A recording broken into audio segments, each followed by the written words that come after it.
16장 11절에서 15절입니다. 사도행전 16장 11절 15절 우리 한 절씩 교도하겠습니다. 제가 먼저 11절 읽도록 하겠습니다. 15절은 다 같이 읽겠습니다. 11절입니다.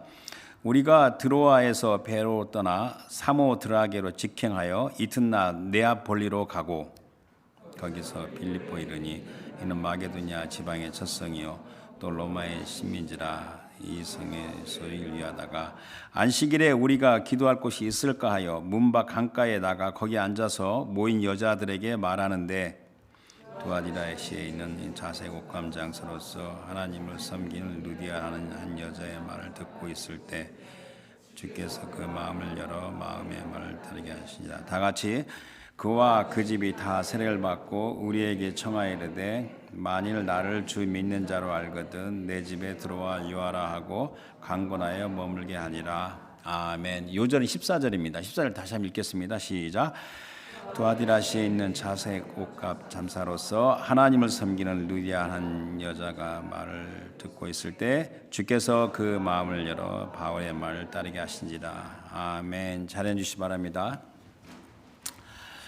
네, 오늘은 2023년 마더스데이, 해피 마더스데이. 한국은 어버이날이라고 하죠. 5월 8일 날. 근데 이곳은 어버이날로 기립니다. 이 단어 엄마, 어머니, 또 영어로는 마더죠. 마더. 그리고 히브리 단어로는 엄마가 M입니다. M. 근데 이제 그 히브리 단어로 아버지가 아브라함을 알죠. 아브라함, 아부. 근데 아부보다도 M. 애들이 제일 먼저 발음할 수 있는 게 M인 것 같아요.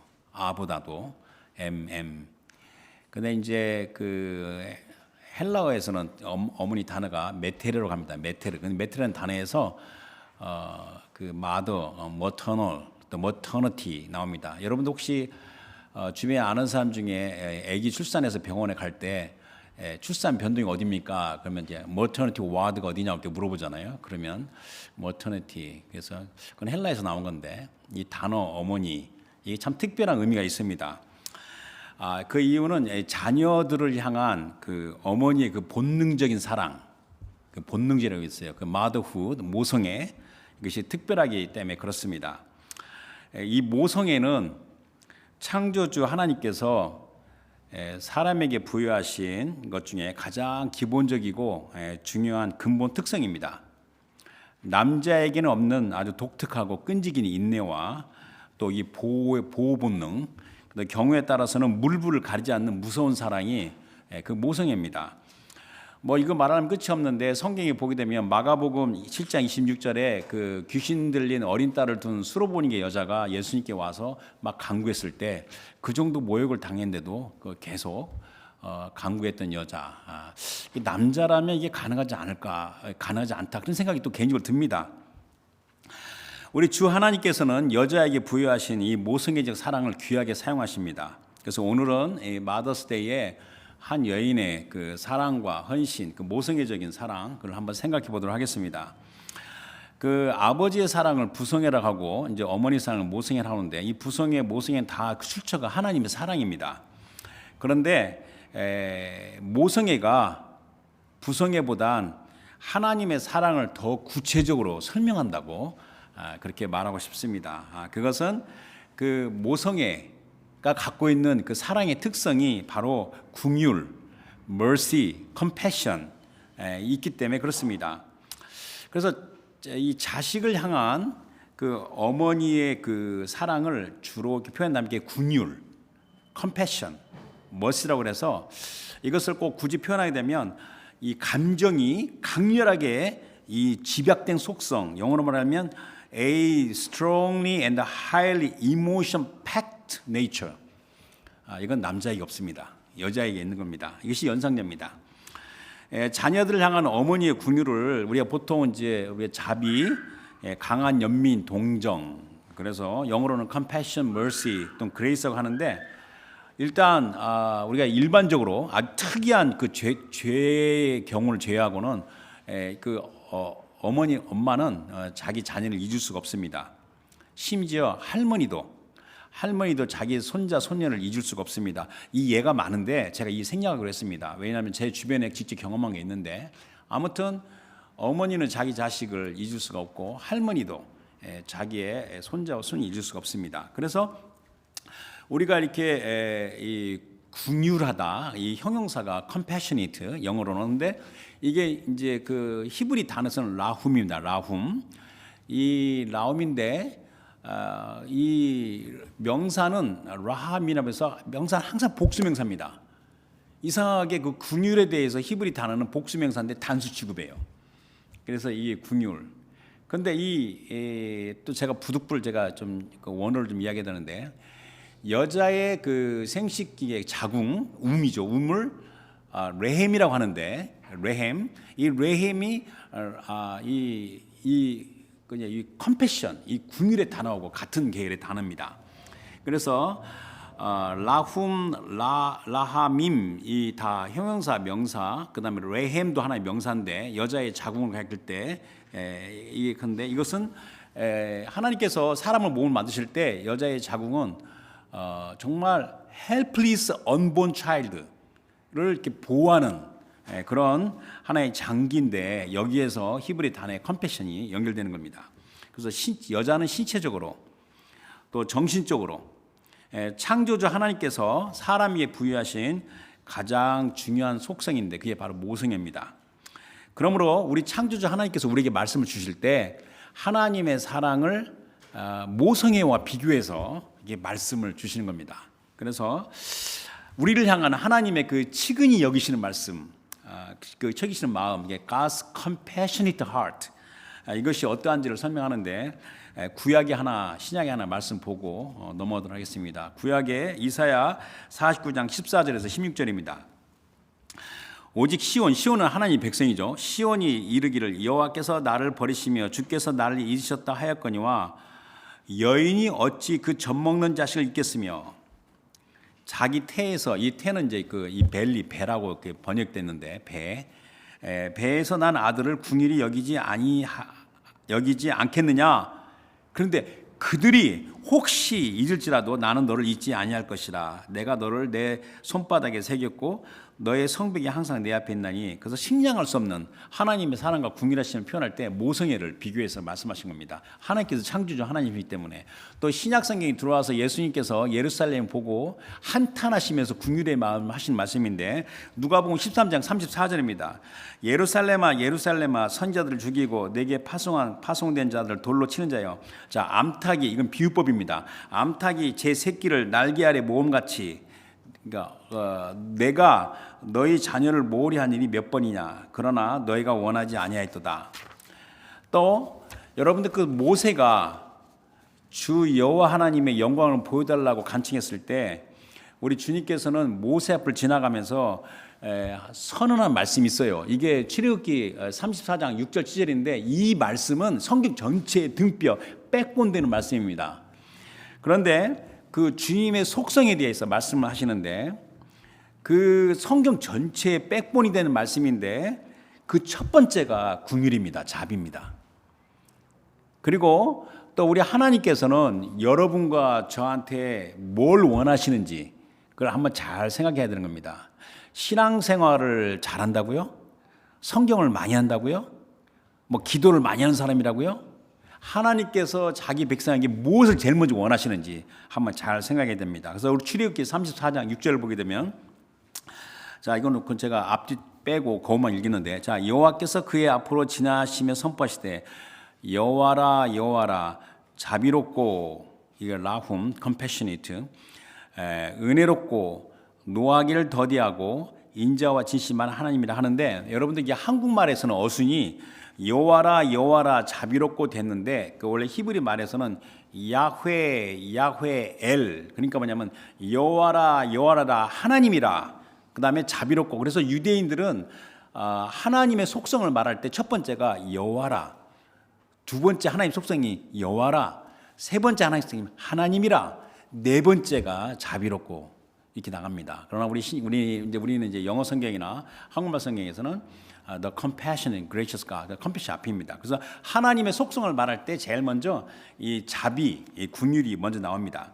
호세아 6장 6절에 하나님께서 이렇게 말씀하십니다. 나는 인애를 원하고, 인애가 헤세드인데 사랑인데 이게 긍휼에서 나오는 사랑을 강조하는 겁니다. 나는 인애를 원하고 제사를 원하지 아니하며 번제보다 하나님 아는 것을 원하노라. 그런데 이제 마태복음 12장 7절에 나는 자비, 이 mercy, compassion, 나는 자비를 원하고 제사를 원하지 아니하노라 하신 뜻을 너희가 알았더라면 무죄한 자를 정죄하지 아니하였으라. 자, 그러니까 하나님께서 하나님의 속성의 가장 첫 번째가 자비, mercy, compassion입니다.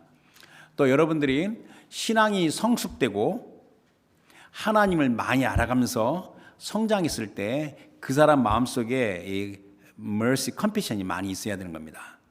저는요, 신앙생활을 오래 한다는 사람에서 굉장히 이기적이고 자기만 아는 사람은 뭐 개인적으로 판단하고 싶지 않지만 그냥 내버려 둡니다. 더 이상 배우지를 못하는 겁니다. 다시 말하면 여자의 사랑의 특성은 모성애적 본능입니다. 한번 보십시오. 여자 어린아이들 있죠. 어린아이들 노는 거 가만히 보세요. 여자 인형, 아기 인형 갖고 놀아요. 아기 인형 갖고 애들이 놀잖아, 이렇게. 어린 여자아이들이. 근데 남자 어린아이들이 아기 인형 갖고 놀아요? 그럼들 막대기 주면 갖고 총싸움 한다고 칼싸움 한다고 돌아다니면서 전쟁놀이 하잖아요, 예를 들면. 그러니까 여자는 나이가 많건 적건 결혼을 했건 안 했건 자녀가 있건 없건 상관없이 여자 사랑의 그 근본 특성이 모성애적 본능입니다. 그리고 그 모성애적 본능을 우리가 이해할수록 하나님의 사랑을 더욱더 이해할 수 있으면 알아야 됩니다. 따라서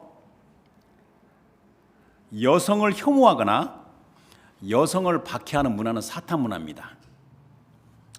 하나님의 창조 원리를 무너뜨리는 사탄 문화입니다. 여러분들 세상 나라마다 다 문화와 전통이 있죠. 그 전통에서 무슨 이유든지 여성을 혐오하거나 여성을 박해하는 이 정신은 사탄의 공작입니다. 여기에는 하나님의 축복이 있을 수 없습니다. 이거는 가정, 일반 여러 개인도 마찬가지입니다. 혹시 여러분 남자들 자기 마음속에 여자를 혐오하거나 여자를 박해하는 그런 마음이 있으면 이 시간에 회개하기 바랍니다. 하나님의 축복을 임할 수 없습니다. 무심코 그렇게 하는 사람들이 있어요. 그러나 세상 나라들의 면면을 보십시오. 여성을 혐오하거나 박해하는 국가들이 얼마나 어떻게 살고 있는지, 이거는 개인의 경우도 마찬가지입니다. 물론 이제 사탄은 여자를 이용하여 인류의 타락과 멸망에 공작합니다. 그래서 사탄은 그 아담 대신 하와를 먼저 유혹해서 이제 타락하게 했고, 그러나 여러분 좌로나 우로나 치우치지 말아야 됩니다. 자, 좌로 치우치는 게 뭐냐면, 하나님이 말씀했다 좌로 치우는 게 뭐냐면 여성을 혐오하고 박해하는 게 좌로 치우치는 겁니다. 그리고 우로 치우치는 게 뭐냐면 도가 지나친 페미니즘입니다. 여성 해방주의, 여성 평등. 여러분들이 여성 해방주의가 굉장히 좋은 것 같죠? 안 그래요. 그 배우의 스피릿이 굉장히 무서운 스피릿입니다. 도가 지나친 페미니즘, 여성 평등. 남자는 남자다워야 되고 여자는 여자다워야 됩니다. 그게 하나님의 창조 질서입니다. 자, 그래서 이제 여자의 모습인데, 여자의 모습에서 우리가 주목하는 것은 주 하나님을 섬기는 여인의 모습입니다. 그런데 여러분들 그 사람에게는 이렇게 거룩함을 이야기하는데, 근데 이제 그 많은 그 문학과 예술의 작품이 주제입니다. 우리는요, 하나님께서 우리를 이 거룩함으로 부르셨고 지으셨는데 거룩이 뭔지를 몰라요. 거룩이 된 예가 없어요, 이 세상에. 그래서 홀리니스, 그러면 우리가 금방도 우리 찬양 있잖아요. 홀리 했잖아요, 하나님을. 우리가 홀리니스, 그러면 홀리니스가 뭔지를 몰라요. 그러나 많은 예술 작품의 주제 중에 주 하나님을 전심으로 섬기는 겸손하고 희생적인 여인의 모습이 거룩함에 가장 가깝다고 이야기합니다. 이것은 여자만이 품고 있는 독특한 겸손과 희생과 관련이 있습니다. 그래서 잠언 31장 30절 읽고 넘어가면 고운 것도 거짓되고 아름다운 것도 헛되나 오직 여호와를 경외하는 여자는 칭찬을 받을 것이라. 하나님께서 구원하신 섭리에서 하나님을 경외하고 섬기는 여인들, 그 여인들이 뭐냐면 그 여인들이 작고 연약한 그릇이에요. 그것을 중요하게 사용하신 것을 눈여겨봐야 됩니다. 이게 지혜입니다. 우리 주님은 지금도 그렇게 일하고 계십니다. 그래서 오늘의 주인공 여인은 바로 루디아입니다. 루디아는요, 정확한 발음입니다. 헬라어로 루디아입니다. 근데 영어로는 리디아예요, 리디아. 그래서 그냥 리디아로 부르는데 원래 발음은 루디아입니다. 이 루디아에 대한 성경의 기록은 굉장히 짧습니다. 오늘 본문을 택한 사도행전 16장 11절에서 15절이고 16장 제일 마지막 절 40절 거기 딱 루디아가 나옵니다. 그런데 그 내용은 바울의 빌립보 사역으로 유럽 기독교의 시작입니다. 그리스도의 복음이 아시아 땅에서 계속 그 복음을 전하고자 이렇게 바울이 노력했는데 성령께서 허락을 안 하셨어요. 그래서 우리 주님은 이 바울을 이끌어서 유럽 땅 마게도니아의 첫 성인 빌립보에 발을 디디게 하셨어요. 그래서 여러분들이 그 사도행전 16장 앞에 6절과 10절을 보게 되면 성령께서 바울이 아시아의 말씀을 전하지 못하게 하고 이렇게 마게도니아 유럽 땅으로 이끌으셨는데 바울이 환상 중에 사람이 자, 이 마게도니아 건너와서 우리를 도우라 이렇게 그 보면서 간 겁니다. 자, 그래서 이게 이제 11절, 12절 오늘 본문을 보고 이제 하나하나 보면서 살펴보겠습니다. 자, 11절과 12절 읽겠습니다. 우리가 드로아에서 배로 떠나 사모드라게로 직행하여 이튿날 네아폴리로 가고 거기서 빌립보에 이르니 이는 마게도니아 지방의 첫 성이요 또 로마의 식민지라 이 성에서 수일을 유하다가 자, 여기 11절부터 40절까지는 바울 일행의 유럽 땅에서의 첫 사역이에요. 자, 성경은 바울의 빌립보 사역을 비교적 길게 기록했어요. 자, 그 이유는 뭐냐면 유럽 기독교의 기틀을 형성하는 관점이라는 것을 우리가 볼 수 있습니다. 그리고 이 빌립보에 교회가 세워졌죠. 이 빌립보 교회는 바울의 사역에 큰 힘과 위로가 됐어요. 그래서 제가 빌립보서 1장 3절에서 5절 한번 보겠습니다. 이 바울이 이제 로마의 감옥에 갇혔을 때 빌립보에게 보낸 서신서인데 내가 너희를 생각할 때마다 나의 하나님께 감사하며 간구할 때마다 너희 무리를 위하여 기쁨을 항상 간구하면 너희가 첫날부터 이 첫날이 바로 오늘 본문 내용입니다. 첫날부터 이제까지 복음을 위한 일에 참여하고 있기 때문이라. 자, 이 바울의 일행은 지금의 터키 땅이죠. 소아시아 드로아에서 배를 타고 사모드라게는 섬입니다. 드로아와 이 빌립보, 네아폴리 사이에 있는 조그만 섬인데 거기로 직행을 했고 거기서 하룻밤을 자고 그 다음날 네아폴리 포구로 다녔는데 네아폴리는 빌립보의 외항입니다.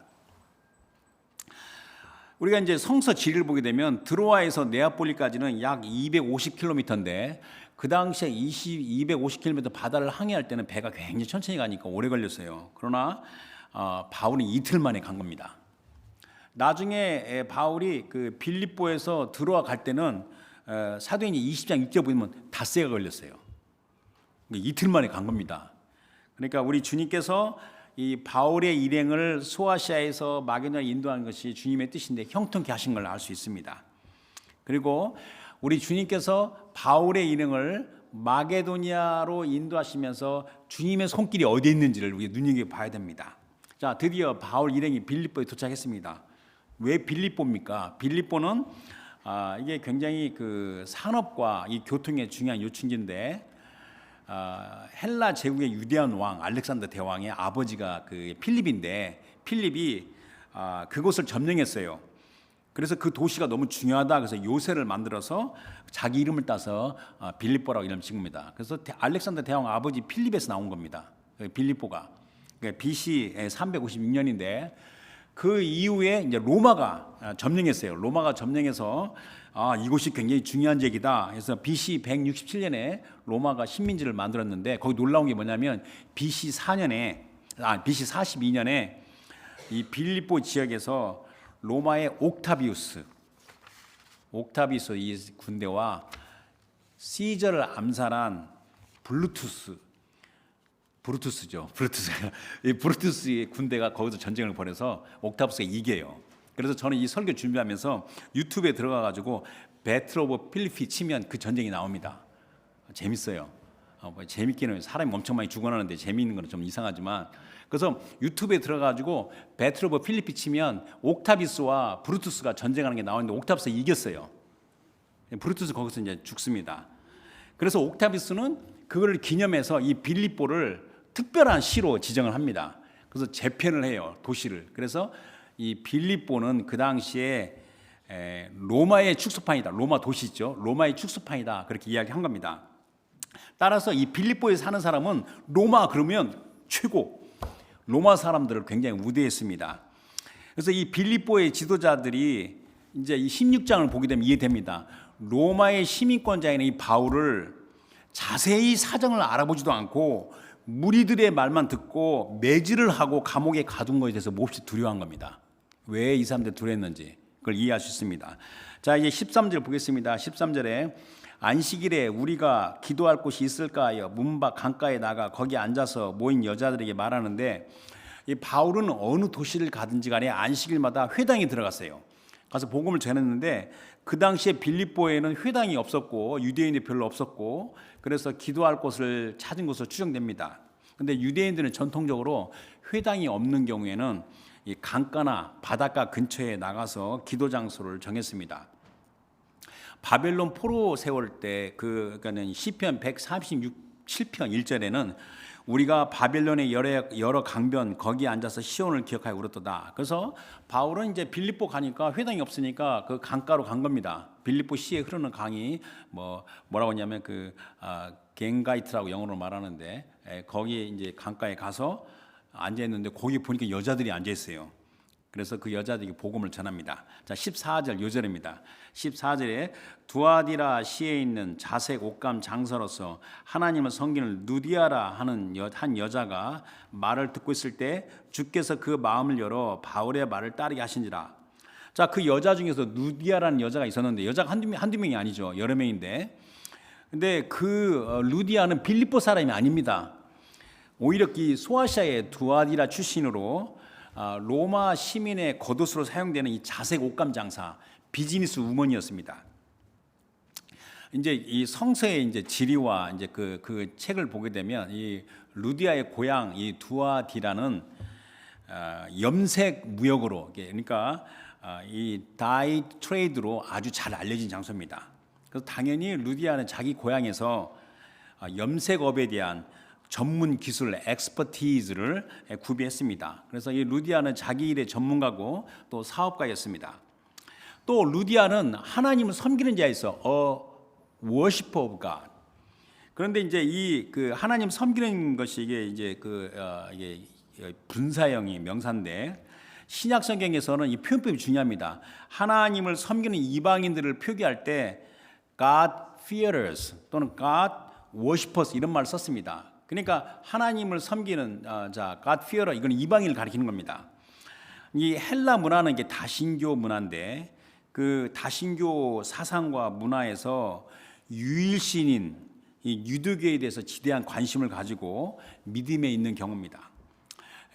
이 God fearers, God worshippers 하나님 섬기는 자들은 유대인의 예식에도 참석했어요. 아무래도 아마 이 구약 성경을 헬라어로 번역한 시시미어 셉투전트 영향도 있지만 또 하나님의 신앙에 대해서 굉장히 진지하게 추구했어요. 그래서 여러분들 그 사도행전 10장에 보게 되면 고넬료가 나오죠. 로마의 백부장. 또 사도행 18장 7절에 보게 되면 디도 뉴스도 나온 다 이게 God fearers, God worshipper. 이방인이지만 유대교에 관심이 있어서 하나님을 믿고자 하는 사람들입니다. 또 그들은 유대인의 회당에도 참 들어왔어요. 그 당시에 유대인의 회당에는 유대인들이 God fearer를 이렇게 막지를 않았어요. 그래서 유대인 회당에 참여했습니다. 그래서 루디아는 그 고향에 두아디라는 유대인들이 많았어요. 거기 회당들이 있었어요. 거기서 아무래도 하나님을 경외하는 자가 된 것이 아닌가라 추정할 수 있습니다. 그래서 우리가 참고로 사도행 13장 14절 16절 말씀 보고 넘어가겠습니다. 이거는 바울의 1차 전도여행인데 자 14절에 그들은 버가에서 더 나아가 비시디아 안디옥에 이르러 안식일에 회당에 들어가 앉으라. 그러니까 바울은 항상 안식일에 회당에 먼저 들어갔어요. 자 율법과 선지자의 글을 읽은 후에 회당장들이 사람을 보내어 물어 이르되 형제들아 만일 백성을 권할 말이 있거든 말하거라 하니 자 이제 바울이 일어나서 손짓하여 말하되 이스라엘 사람들아 그러니까 유대인들을 가리킨 겁니다. 그다음 두 번째는 하나님을 경외하는 사람들아 이 God fearers, God worshippers 이방인 사람을 가리키는 겁니다. 그래서 이 루디아의 신앙은 하나님 섬기는 자들아 이게 거기에 해당되는 겁니다. 자 이제 루디아가 바울이 전하는 말을 듣고 있을 때 이것은 이제 과거 진행형입니다. 시제가 그러니까 계속 말을 계속 듣고 있을 때 우리 하나님께서 루디아의 마음을 열어서 바울의 말을 따르게 하셨습니다. 자, 여러분들 말씀을 듣는 자의 마음을 주님께서 은혜로 열어주신 겁니다. 그래서 여러분 중요한 게 뭔지 아세요? 첫째는 말씀을 전하는 복음의 증거가 있어야 돼요. 그리고 그 증거에 주께서 은혜로 마음을 열어서 주는 은혜가 있어야 됩니다. 이게 기도와 전도입니다. 절대로 전도만 하면 안 됩니다. 기도와 전도입니다. 제가 지난 세월 동안에 전도를 하면서 제가 여러 개 생각나는 경우가 있는데, 우연히 사람을 만나서 복음을 전했는데 너무나 쉽게, 생각보다 쉽게 이 사람이 우리 주님을 영접해요. 참 신기하다. 갑자기 만나서 이렇게 만났는데 내가 복음을 전했는데 너무 쉽게 복음을 영접하면서 뜨겁게 그 영접하는 걸 제가 경험합니다. 근데 나중에 제가 추적해서 알아보면 그 사람을 위하여 뒤에서 꾸준히 기도하는 사람들이 있었습니다. 또 그 사람이 또 개인적으로 하나님 열심히 찾고 있을 때예요. 정말 이거는 한국 사람뿐만 아니라 여기 외국인, 제가 길거리 가다가 우리 한국 사람이 아는 사람을 만나서 이야기하다 보면 이제 영어로 대화하잖아요. 우연히 대화하다가 제가 복음을 전하면서 주님 영접하겠냐, 그러니까 하겠다고 해요, 쉽게. 그래서 제가 예수님 영접하고 하다 보면 자기가 나름대로 하나님 열심히 찾던 사람입니다. 따라서 눈에 보이는 부정적인 현실에 낭망하지 말고 꾸준히 중보기도 해야 됩니다. 자, 15절 보겠습니다. 15절. 자, 그와 그 집이 다 세례를 받고 우리에게 청하여 이르되, 만일 나를 주 믿는 자로 알거든 내 집에 들어와 유하라 하고 강권하에 머물게 하니라. 자, 바울의 복음 증거에 루디아는 하나님의 아들, 온 세상의 구세주 그리스도 예수를 깨닫게 되었고 예수님을 주님으로 영접했습니다. 자, 그와 그 집, 가정, 하우스홀드가 다 세례를 받았어요. 자, 루디아에게는 남편이 있는지 없는지는 우리가 지금 알 수 없지만 여기 기록이 안 됐기 때문에 루디아는 자기 집안의 리더의 역할을 하고 있는 겁니다. 또 루디아는 사업을 하니까 자기 사업체가 있죠. 사업체의 직원들과 하인들도 포함된 것으로 대다수 학자들은 그렇게 봅니다. 자, 이에 루디아는 바울 일행에게 간청하여 자기 집에 들어와 유하라고 적극적으로 요청합니다. 이게 루디아의 그 사랑과 열정의 모습인데, 여러분들 그 성경에 그 전후라는 게 있어요. 앞뒤. 이 빌립보 교회 다음에 데살로니가 이렇게 해서 고린도 교회가 개최되는데, 그걸 보게 되면 루디아와 그의 권속들이 모두 성령 충만함을 받은 걸 알 수 있습니다. 왜 그러냐면 우리 주님께서 루디아를 준비시키고 루디아를 사용하시는 섭리가 있는데, 아까 앞서 말한 사도행전 16장 9절에 마게도냐로 건너와서 우리를 도우라, 그 환상을 보고 바울이 그쪽으로 건너간 겁니다. 무사람의 마음을 아시는 우리 주 하나님은 준비된 사람들을 사용하셔서 주의 기쁘신 뜻을 이루십니다. 이것이 우리 주님께는 기쁨과 영광이요 그 당사자들에게는 대단한 축복입니다. 그러한 이 루디아를 바울이 어찌 잊을 수 있어요? 여러분, 바울이 빌립보에 가서 처음으로 마음의 문을 열고 영접하면서 자기를 사역을 도와준 여자가 루디아인데, 루디아를 어떻게 바울이 잊을 수가 있겠습니까? 그래서 빌립보서 4장 3절 말씀을 읽어주면, 빌립보서에 이제 마무리할 때, 인사할 때 바울이 이렇게 합니다. 또 참으로 나와 멍에를 같이 한 내게 구하노니 복음에 나와 함께 힘쓰던 저 여인들, 그러니까 루디아뿐만 아니라 루디아의 주변에 있는 여자들을 돕고, 또한 글레멘드와 그 외 나의 동역자를 도우라. 그 이름들이 생명책에 있느니라. 자, 루디아의 수고와 헌신으로 빌립보 교회가 그녀의 집에서 세워졌습니다. 그리고 또 이 사도행전 16장 보게 되면 바울이 옥에 갇혔을 때 지지는 옥문이 열려요. 그러니까 그 반수가 딱 보니까 그 죄수가 다 도망간 줄 알고 자기를 하려고 그래요. 그 당시에 죄수가 도망가면 간수는 처형이거든요. 그러니까 바울이 그걸 말려요. 말려서 그 간수가 예수 그리스도 영접하고 온 가정이 믿습니다. 아마 그 간수의 가족도 빌립보 교회의 교인이 된 걸로 당연히 생각할 수 있습니다. 그래서 이 또 바울과 실라는 옥에서 나온 다음에 루디아의 집에 들어가서 형제들을 만나보고 인사하고 위로를 받았어요. 자, 그래서 성경 두 군데 우리 사도행전 16장에서 봅시다. 사도행전 16장 30절 34절인데, 자, 이건 이제 간수 이야기인데, 그들을 데리고 나가 이르되 선생들이여 내가 어떻게 하여 구원을 받으리까 하거늘 이르되, 아주 유명한 말씀입니다. 주 예수를 믿으라. 그리하면 너와 내 집이 구원을 받으리라. 이게 이제 그 빌립보 감옥의 간수한테 한 이야기입니다. 하고 주의 말씀을 그 사람과 그 집에 있는 모든 사람이 전하더라. 그 밤 그 시각에 간수가 그들을 데려다가 그 맞은 자리, 채찍을 많이 맞았죠. 등을 맞은 자리를 씻어주고 자기와 그 온 가족이 다 세례를 받은 후 그들을 데리고 자기 집에 올라가서 음식을 차려주고 그와 온 집안이 하나님을 믿음으로 크게 기뻐하니라. 그래서 사도행 10장 제일 마지막 절 40절 두 사람이 바울과 실라가 옥에서 나와서 루디아의 집에 들어가서, 루디아의 집이 그때 빌립보 교회가 거기 있던 겁니다. 루디아 집에 들어가서 형제들을 만나보고 위로하고 가니라. 자, 이것이 유럽의 첫 교회입니다. 빌립보 교회에서는 그 이후로도 여러 일꾼들이 세워져 갔지만 그 교회의 시작과 진행의 모든 것에서 루디아의 수고와 헌신 그리고 희생이 있었습니다. 우리 하나님께서는 회심한 한 여인 루디아의 사랑과 열정과 수고와 희생을 사용하신 겁니다. 그래서 루디아는 빌립보 교회의 어머니입니다. 어머니. 빌립보 교회의 어머니. 여러분들 그 당시에 루디아가 살아있을 때 로마 황제의 왕비가 있었죠. 로마에 얼마나 그 떵떵거리는 귀분들이 있습니까? 그렇지만 그들의 이름은 중요하지 않습니다. 다 잊혀졌습니다. 그러나 루디아는, 영어는 리디아죠. 지금도 수많은 여자들이 이름이 루디아로 사용하고 있습니다. 자, 그러면 이제 오늘 이제 본문을 다 봤으니까, 자, 우리 하나님께서 사용하신 이 한 이방 여인 루디아의 모습에서 우리는 무엇을 관찰할 수 있는가 해서 오늘 네 가지를 한번 보겠습니다. 첫 번째는 루디아의 열정과 활력입니다. 자, 루디아는 그리스도 예수를 자신의 구세주와 주님을 영접하자마자 바울과 그 일행을 자기 집으로 강력하게 간청하며 맞이하였습니다. 15절에 보게 되면 우리에게 청하 이르되 만일 나를 주를 믿는 자로 알거든 내 집에 들어와 유하라고 강건하게 머물게 하니.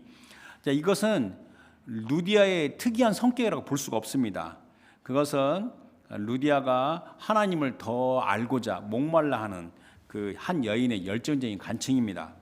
또 그녀의 담대함입니다.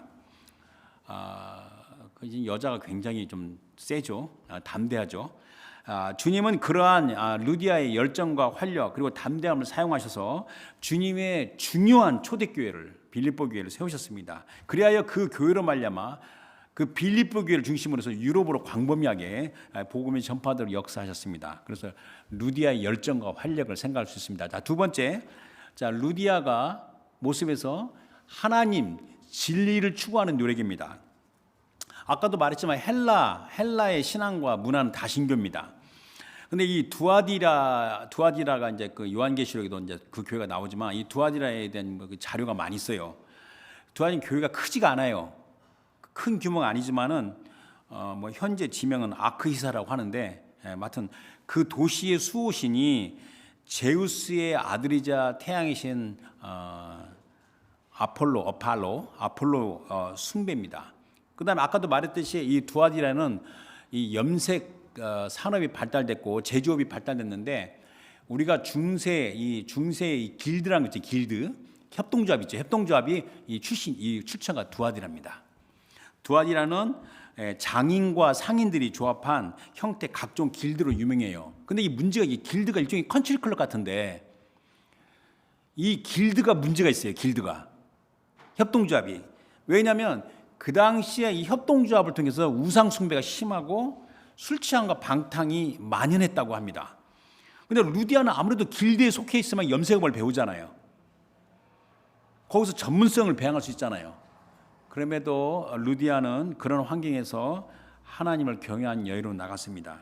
하나님의 진리를 추구하는 노력입니다. 따라서 여러분들 가슴에 손 얹고 아이구나 세상이 참 힘듭니다. 신앙생활하기.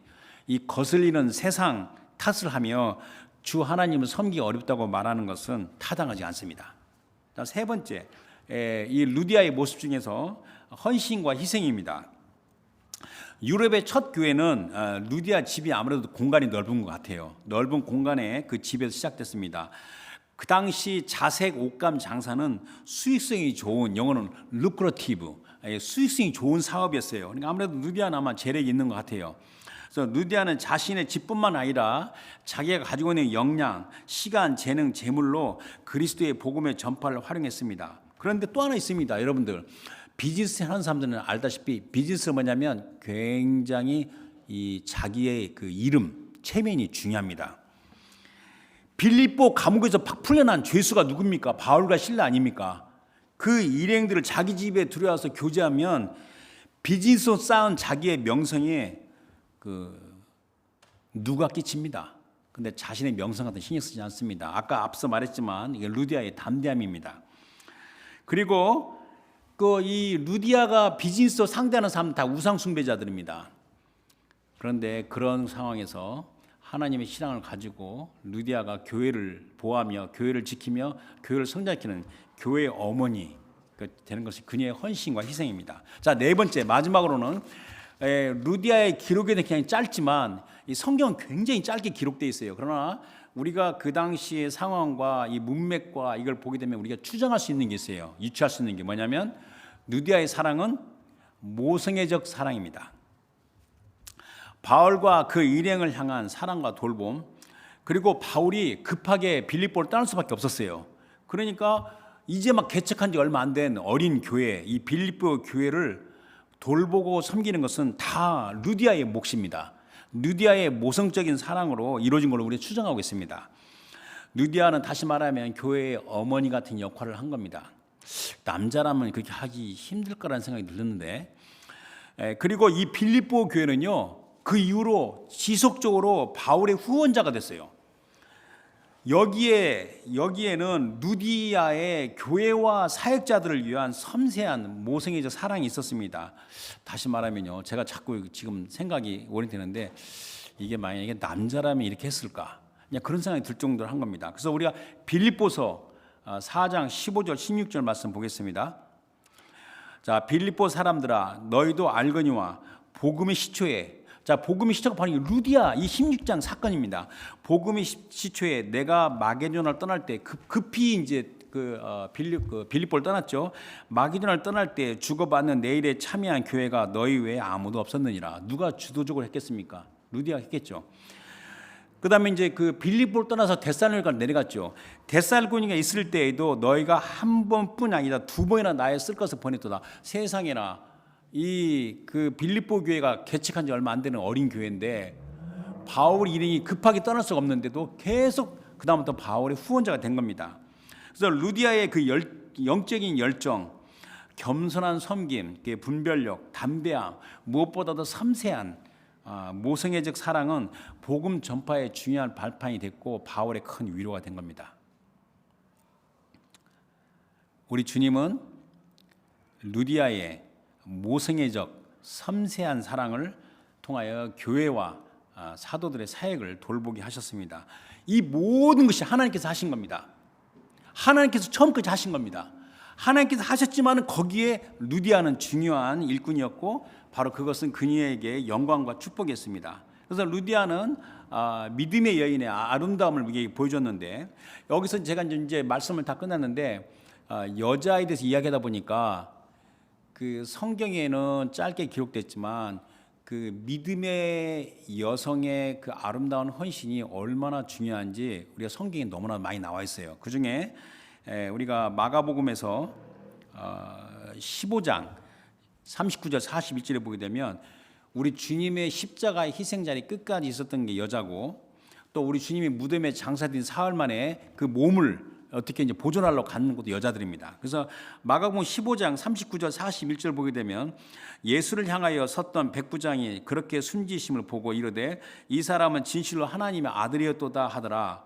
멀리서 바라보는 여자들도 있었는데 그 중에 막달라 마리아와 또 작은 야고보와 요새의 어머니 마리아와 또 살로메가 있었으니, 자 41절 보세요. 이들은 예수께서 갈릴리에 계실 때 따르며 섬기던 자들이요 또 이외에 예수와 함께 예루살렘 온 여자들도 많이 있었더라. 세상에는 남자들은 다 도망갔는데 여자들은 끝까지 남아 있었습니다.